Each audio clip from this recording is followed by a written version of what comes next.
All right, I'm in FL Studio. I'm gonna do something degenerate here. Hang on. So I'll just sort of make a loop.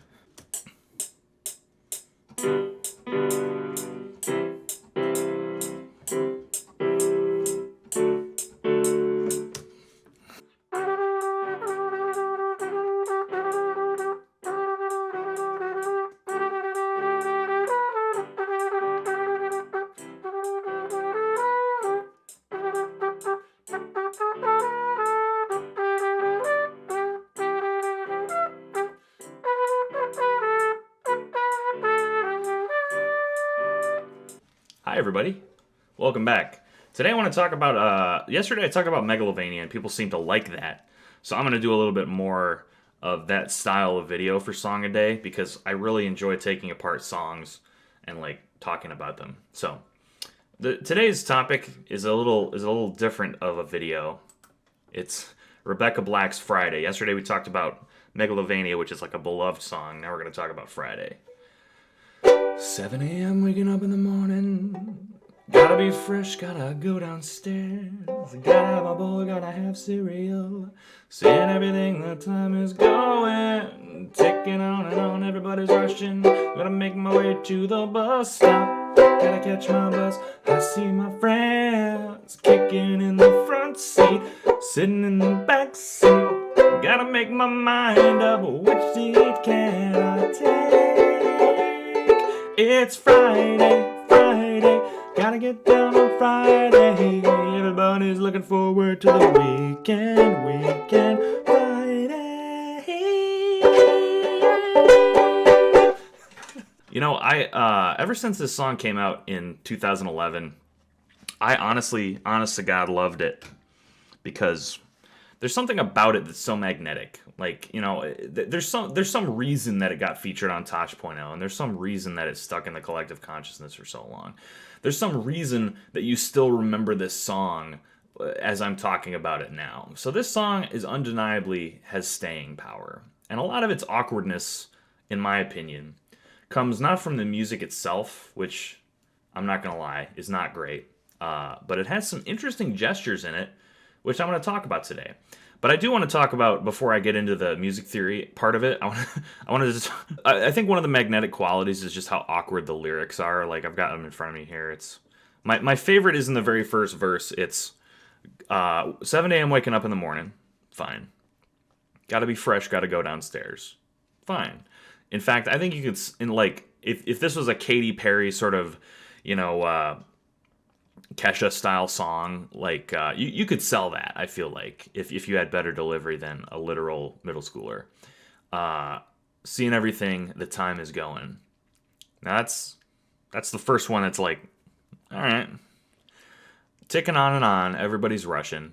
At this point, it's like, okay, I you know, this is a stretch, but you know, you got to write the lyrics so I can see it. But here's my favorite one. Gotta have my bowl. Gotta have cereal. That's like my favorite fucking line for various reasons. Gotta have my bowl. Like, this is objectively true, but no, this is something that no one fucking thinks about. Like, if you're waking up in the morning and part of your routine is to make cereal, I can guarantee you that no one who does that is thinking, you know, gotta have my bowl. Now, they might be thinking about that for, like, weed reasons, but, you know, this is a family-friendly channel, so that's you know, unrelated. I also want to make it clear that Rebecca Black did not write these lyrics. Arc Music Factory wrote these lyrics. At least I'm pretty sure they did. According to this BuzzFeed video, she was she did not actually write the song. She was just sent the lyrics to, like, you know, act out this music video, pretty much. So, gotta have my bowl, and then gotta have cereal. Now, this is not only weird to me because cereal, like, if you know anything about poetry, you know how, like, gotta have my bowl, gotta have cereal, you have to have a certain stressed and unstressed syllable order. I'm not gonna get into, like, you know, iambic pentameter and feet and stuff in this video, but gotta have my bowl, got to have my bowl, that sort of fits. Then gotta have cereal, that doesn't fit. You know, you're stressing the wrong syllable. Normally people say cereal, not cereal. Cereal sounds like, you know, it sounds very awkward, and that's one of the reasons It's one of the reasons people pan this song so much. Gotta have cereal. Now, most of the time, when you have like a forced syllable like this, it pays off because there's a rhyme or something that comes later or had come before it. So, for instance, if it was like immaterial or imperial or something like that, then stressing the wrong syllable for the sake of making a rhyme would work. But this is not stressing a syllable for the sake of making a rhyme. This is stressing a syllable for the sake of fitting the fucking thing in there. None of these lines rhyme, and so the fact that they are causing syllables to be stressed and unstressed incorrectly is like totally fucking amazing to me. Whoever wrote this song obviously phoned it in. Like, this is not a good song. Like, Arc Music Factory, you know, they probably just wanted to make music videos, and that's fine. There's nothing wrong with that. You know, it's certainly not something to ridicule people over, but it's really funny how you can just see, like, the production value is incredibly high, but the skill level is, like, nothing. So it was probably some guy who had, like, a bunch of fancy recording equipment and was like, all right, let's do this. You know, I want to buy my way into a business like this, and that's pretty fucking funny. I love this song so much. There's so much to take apart in this fucking song. So let's get into the actual music part. So the chords use a very basic chord change, which is the age-old, like, I was playing it before. If you've ever played guitar, you've probably learned, like, the old G, E minor, C to D. Now I threw in a little, like, dominant seventh in there, which was just sort of my own gesture, my Funk McLovin sort of touch to this song, which, you know, obviously needed to be covered. But let's talk about the chord structure there. Now, I think the chords I'm going off use a capo on 4, but that doesn't matter because we're going to talk about Roman numeral analysis. So if you assume that you're in the key of G, that would be so it would be the 1, which is G. It would be the 6, which is E minor, and then it would be the 4th, which is C, and then finally, of course, it would be D, which is the 5th of G. So we have a pretty standard chord progression. It's the 1, 6, 4, 5, 1. And this is fine. This is totally normal analysis. Someone who was probably playing guitar at the time was like, all right, these are easy chords to play. And, you know, they wrote some interesting little gestures in there, which I think is pretty interesting. And they've done a lot of this analysis I'm about to do, I want to make it clear, is probably unintentional. So anything that you see me and hear me do, this is not a skill thing on the part of Arc Music Factory. So I want to pull out my keyboard here. So I'm gonna play sort of real quick my keyboard is down here. I'm gonna play real quick the little normal lick. So it's 7 a.m. waking up in the morning. Gotta be fresh, gotta go downstairs. Gotta have my bowl, gotta have cereal. Seeing everything that time is going, ticking on and on. So you can hear in my voice that the melody is just sitting on this root note, and they're using the root note. So this is actually an interesting gesture, what they're doing here. I talked about recontextualization in my last video about megalovania, in like taking a melody. Sorry, my kitty. My kitty leapt onto my lap. I love her. Look, everybody. Whenever I have my cat in my video, the first comment on it is always, oh, a kitty. So, scram you. Beat it. All right, so anyway, you can hear that there's one single note that goes. That's the melody line is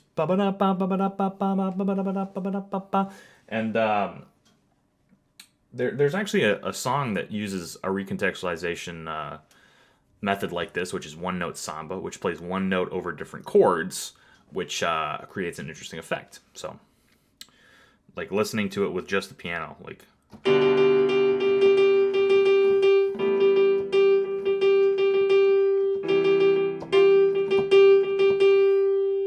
And then it kind of changes for the last chord, which is.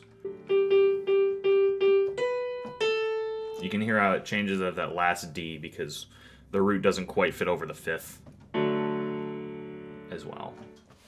But it's still an interesting gesture that they've used this recontextualization method. So once again, it's 7 a.m. waking up in the morning. Gotta be fresh, gotta go downstairs. Gotta have my bowl, gotta have cereal. Seeing everything, the time is going. Ticking on and on, everybody's rushing. Gotta make my way to the bus. So you can hear how there's some interesting sort of gestures in this, even though it fucking...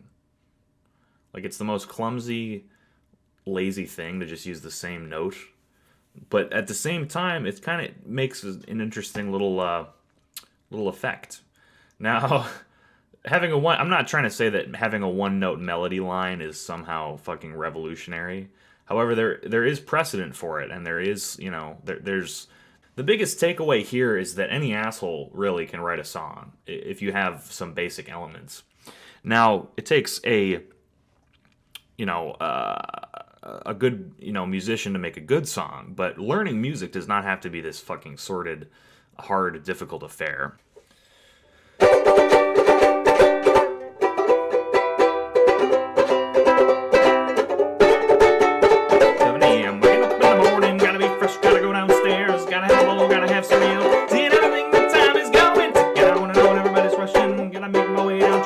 Stop, gotta catch my bus. I see my friends kicking in the front seat, sitting in the back seat.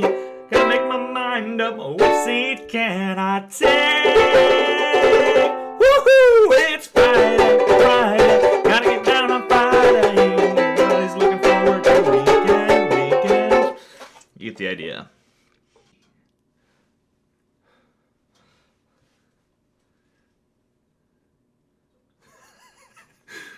Someone saw pop music of the time and was like, I could do that. I could fucking knock this out.